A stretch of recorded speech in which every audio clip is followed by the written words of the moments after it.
Okay guys, so we are starting with this chapter glimpses of India, जहाँ पर कि हम लोग जो है इंडिया के अलग अलग हिस्सों को देखेंगे and that's why the glimpses, India के कुछ कुछ अलग अलग हिस्सों की झलक देखेंगे हम।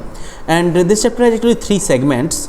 पहले सेगमेंट में हम जो है गोवा पे फोकस करेंगे, a baker from Goa, that's by Lucio Rodrigues. Then Coorg के बारे में Lokesh Abrol, and then tea from Assam Arup Kumar Dutta. तो 3 अलग अलग जो है हम लोग सेगमेंट्स में पढ़ने वाले हैं, और 3 अलग, या कह सकते हो कि 3 अलग अलग जो है हम वीडियोज़ देखने वाले हैं, राइट।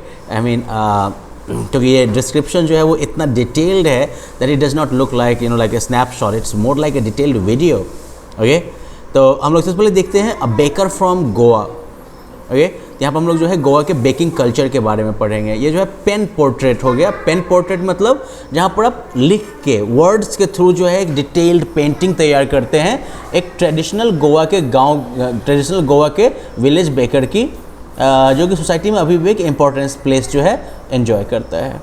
तो well let us look at this pen portrait.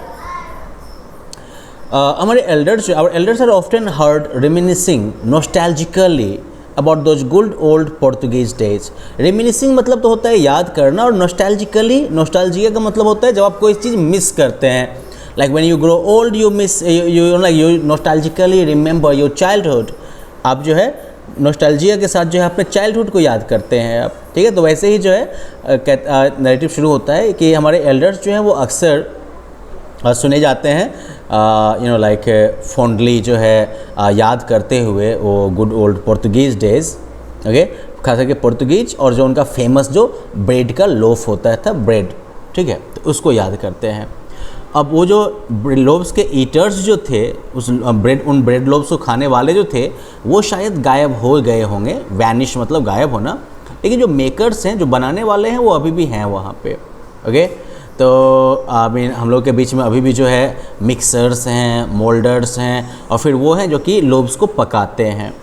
और वो जो मतलब कह सकते हो कि बहुत मतलब पुराना, पीढ़ियों पुराना और टाइम टेस्टेड जो फर्नेस है जिसमें कि पकाते थे ब्रेड को, वो अभी भी एग्जिस्ट करती हैं।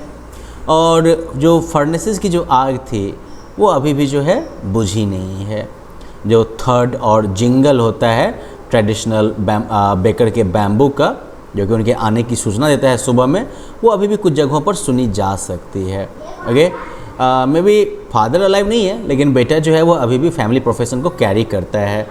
और ये बेकर्स जो हैं उनको आज भी कहा जाता है पैडर इन गोवा। ओके, अब अपने बचपन के टाइम में गोवा में जो है बेकर जो थे वो हमारे दोस्त हुआ करते थे, साथी हुआ करते थे, और गाइड हुआ करते थे। वो एटलीस्ट दिन में 2 बार आते थे, ठीक है। एक बार जबकि वो सुबह में जो है अपने सेलिंग राउंड पर निकलता था, और उसके बाद जो है दोबारा जबकि वो अपने बड़े से बास्केट को खाली करके लौटता था।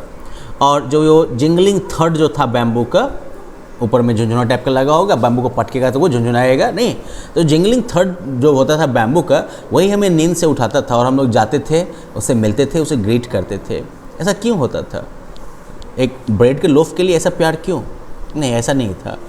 जो लोफ जो था वो तो पास्किन या बैस्टिन के द्वारा लाया जाता था, जो कि मेड सर्वेंट थी घर में। हम जिस चीज़ के लिए तरसते थे वो थे वो ब्रेड बैंगल्स, जो कि हम लोग केयरफुली चुनते थे। Okay, sometimes it was sweet bread of special में, कभी कभार ये जो है मीठा ब्रेड होता था स्पेशल बना हुआ। ओके, बेकर जो होता था वो अपनी म्यूजिकल एंट्री जो सीन पे करता था झंग झंग साउंड के साथ, वो एक स्पेशली बने हुए बैम्बू स्टाफ यानी कि बांस के डंडे से आता था। एक हाथ से जो है बास्केट को अपने हेड पर सपोर्ट करता हुआ, और दूसरे हाथ से जो है उस बैम्बू को ज़मीन पर पटकते हुए उसकी एंट्री होते थे। And he would greet the lady of the house with good morning.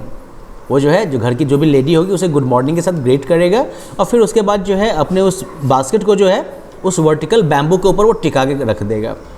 और फिर हम बच्चे जो होते थे वो हम लोग को जो है एक हल्की सी जो है कह सकते हो कि झिड़क के साथ जो है अगल बगल जो है हटाया जाएगा, और उसके बाद सर्वेंट को जो है ब्रेड डिलीवर किया जाएगा। लेकिन हम लोग भी हार नहीं मानते थे। हम जो है फिर उसके बाद जो है बेंच पर चढ़ जाएंगे, या पैरापेट जो होता है उस पर चढ़ जाएंगे, और फिर बास्केट में झाँकते रहेंगे किसी तरह से। और मुझे अभी भी जो है याद है टिपिकल जो फ्रेगरेंस होता था उन लोब्स का, ठीक है।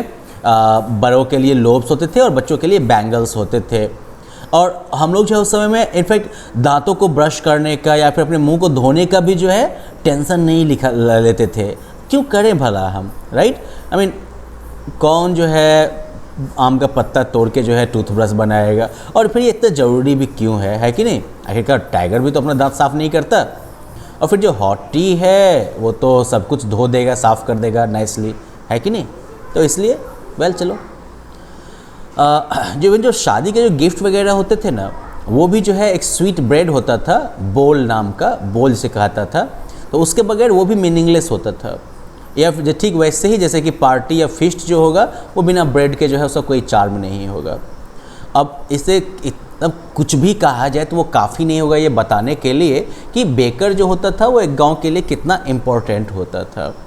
जो लेडी ऑफ द हाउस जो होते थे वो जो है उसको सैंडविचेज बनाना ही होता था अपनी बेटी के एंगेजमेंट के मौके पर, ठीक है? केक, बोलिनाज, ये सब जो है क्रिसमस के लिए बिल्कुल मस्ट होते थे, ठीक, और बाकी फेस्टिवल्स के लिए भी, ठीक है? तो अब इन सब के लिए अब वो क्या चाहिए? ब्रेड चाहिए ना। और इस तरह से जो है बेकर का फर्नेस जो है वो एसेंशियल था बिल्कुल। अब बेकर या ब्रेड सेलर जो उन दिनों के होते थे उनका एक पेक्युलर ड्रेस होता था, जैसे कि कबाई कहते थे। ये एक सिंगल पीस का लंबा सा फ्रॉक होता था जो कि घुटने तक पहुंचता था। ओके, अपने बचपन में हम लोगों ने जो है बेकर को शर्ट और ट्राउज़र पहनते हुए देखा है, जो कि काफ़ी छोटे होते थे, फुल लेंथ वाले ट्राउज़र से, ठीक है ना, और हाफ पैंट से बड़े होते थे। आज भी कोई जो है अगर हाफ पैंट पहनता है जो कि उसके घुटने के नीचे पहुंचता है तो फिर लोग कमेंट करते हैं कि वो जो है पैडेड की तरह ड्रेस किए हुए है। एक बेकर जो होता है वो यूजुअली अपना बिल जो होता है महीने के लास्ट में कलेक्ट करता था। मंथली अकाउंट जो होता था वो किसी वॉल पर पेंसिल से लिखा होता था, और उस समय में बेकिंग जो है वो वाकई एक प्रॉफिटेबल प्रोफेशन था। बेकर और उसकी फैमिली कभी भूखे नहीं रहते थे। वो उसकी फैमिली और उसके सर्वेंट जो थे वो हमेशा खुश और प्रॉस्पेरस दिखते थे। उनका फिजिक जो होता था वो प्लम्प होता था, थोड़ा मोटा ताजा होते थे वो लोग, और वो इस बात का सबूत था कि वो लोग कभी भूखे नहीं रहते। और आज भी कोई आदमी अगर कटहल वाली पर्सनैलिटी के साथ रहता है ना, लोग अक्सर उसको बेकर से कंपेयर कर देते हैं। So well, that was about the bakers in Goa, the baker from Goa. So you can just read it, and based on that you can try answering these questions, and in the next one we will be looking at Coorg. Okay, bye bye.